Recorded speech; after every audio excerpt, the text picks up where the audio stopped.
Good morning students. बेटा आज हम आपका ग्रामर का चैप्टर 9 सेंटेंसेस पढ़ेंगे।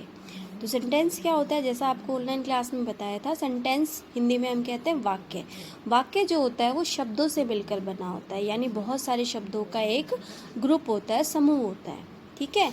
लेकिन कंडीशन इज़ कि वहाँ पर उसका कोई अर्थ भी निकले। ऐसे नहीं है कि उटपटांग हमने ऐड किया और उसका कोई अर्थ ही नहीं निकलता तो हम उसे वाक्य कह देंगे, नहीं ऐसे नहीं होता है। जैसे फॉर एग्जांपल यहाँ आपका दिया हुआ है, historical monument Taj Mahal is a historical, ऐतिहासिक स्मारक ताजमहल है एक। इसका कोई अर्थ नहीं निकलता है, लेकिन जब हम इसे ऐसे कहते हैं Taj Mahal is a historical monument, तब इसका एक प्रॉपर मीनिंग निकलता है, ठीक है।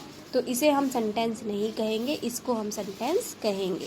क्योंकि क्या है sentence? Sentence is a collection of words that make senses, ठीक है।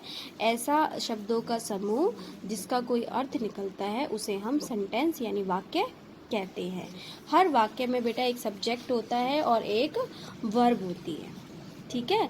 ध्यान रखना है आपको, एक सब्जेक्ट यानी कर्ता होता है और एक वर्ब होती है यानी क्रिया होती है, करने वाला और काम होता है।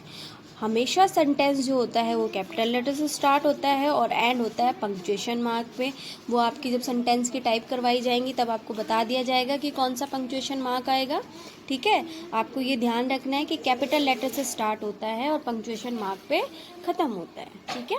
जैसे यहाँ एग्जाम्पल है, the dog is running in the yard.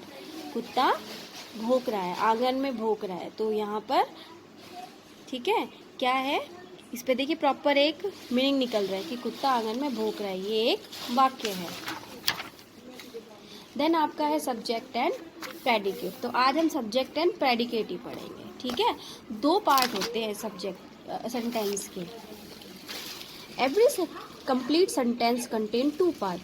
हर वाक्य के दो पार्ट होते हैं, दो हिस्से होते हैं, एक होता है सब्जेक्ट, एक होता है predicate.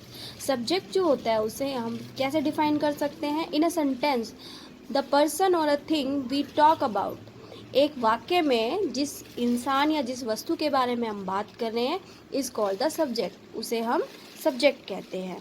Subject may be a noun और अ प्रनाउन। सब्जेक्ट या तो नाउन हो सकता है या प्रनाउन हो सकता है। फॉर एग्जाम्पल देखिए, यहाँ पे एग्जाम्पल देखिए, Ram is a good boy.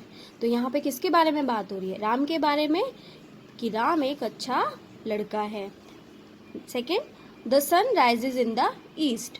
यहाँ पर भी सन के बारे में बात हो रही है, ठीक है, कि सन पूर्व दिशा में उगता है। तो यहाँ पर देखिए जिसके बारे में बात हो रही है उसे हम सब्जेक्ट कहेंगे, ठीक है। नेक्स्ट है आपका predicate. In a sentence what is about the subject. एक वाक्य में जो भी सब्जेक्ट के बारे में कहा जाता है, जो भी सब्जेक्ट के बारे में है उसे हम प्रेडिकेट कहते हैं। इज कॉल्ड द प्रेडिकेट, उसे प्रेडिकेट कहते हैं। Predicate has a verb in it.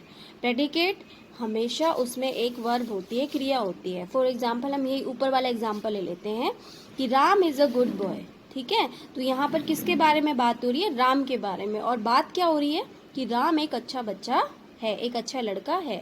तो राम सब्जेक्ट है और उसके बारे में बात हो रही है क्या, कि वह एक अच्छा लड़का है। तो ये आपका प्रेडिकेट है, ठीक है। द सन, सन के बारे में बात हुई तो सब्जेक्ट है, लेकिन क्या बात हुई सन के बारे में? राइजेज इन द ईस्ट, कि सन हमेशा पूर्व में ही उगता है, ठीक है। तो यहाँ पर आपको क्या ध्यान रखना है, एक चीज़ कि जिसके बारे में बात हो रही है वो सब्जेक्ट है और प्रेडिकेट हमेशा बेटा हेल्पिंग वर्ब या वर्ब से स्टार्ट होता है, ये आपको ध्यान रखना है, ठीक है। कुछ एग्जाम्पल हम कर लेते हैं, इजीली समझ में आएगा, ठीक है। Raju is playing.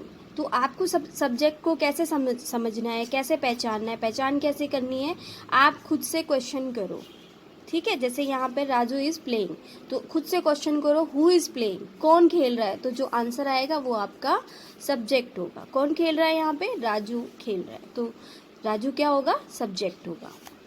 Shalu is eating an apple. कौन खा रहा है एप्पल? शालू। तो शालू सब्जेक्ट है और रिमेन्स जो बच गया पार्ट वो प्रेडिकेट है, ठीक है। यहाँ से स्टार्ट होगा, इससे हेल्पिंग वर्ब से। He is riding a bicycle. कौन चला रहा है साइकिल? वह। तो यहाँ पर वह सब्जेक्ट है, रिमेनिंग प्रेडिकेट है, ठीक है। The teacher is teaching. कौन पढ़ा रहा है? टीचर पढ़ा रहा है, ठीक है। तो टीचर जो है वो सब्जेक्ट है, रिमेनिंग प्रेडिकेट है। अब देखिए बेटा, कुछ सेंटेंस ऐसे आते हैं जिनमें सब्जेक्ट और प्रेडिकेट का पता नहीं चलता है। फॉर एग्जाम्पल सिट डाउन, ठीक है, तो यहाँ पे ना तो सब्जेक्ट है ना कुछ भी, तो हम यहाँ पर क्या है अज्यूम करते हैं कि किसे कहने हैं कि तुम बैठ जाओ, सामने वाले को कहते हैं हम, ठीक है। तो यहाँ पर सब्जेक्ट क्या होगा, जब इस तरह के वर्ड्स आएंगे तो आपको सब्जेक्ट क्या होता है यहाँ पर यू, ठीक है, कि हम क्या कहते हैं तुम बैठ जाओ, तो यहाँ पर सब्जेक्ट होगा आपका यू।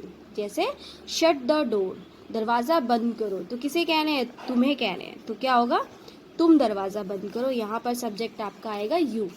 अंडरस्टूड है, ठीक है। जो इस तरह के आते हैं इम्पेरेटिव, उनमें अंडरस्टूड है कि आपका सब्जेक्ट यू होता है। ओके, ऐसे ही बेटा कुछ सेंटेंस ऐसे होते हैं जिनका पता नहीं चलता, जिनका सब्जेक्ट शुरू में नहीं लास्ट में होता है। जैसे हेयर कम्स द बस, कौन आ रहा है, बस, तो क्या होगा सब्जेक्ट बस, ठीक है। डाउन केम द रेन, क्या है नीचे क्या गिर रही है, रेन, बारिश, तो यहाँ पर बारिश क्या होगा सब्जेक्ट, ठीक है।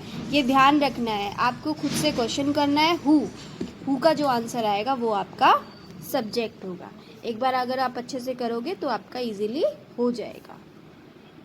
तो आप ये फील करके ये वाला अच्छे से रिवाइज कर लो, उस दिन भी पढ़ाया था, अपनी बुक में से रीड कर लो अच्छे से, यहाँ पे आपको दिया हुआ है। उसके बाद अपनी एक्सरसाइज ये आपको फिल करनी है, बहुत अच्छे से आपको समझ में आ जाएगा, ठीक है बेटा।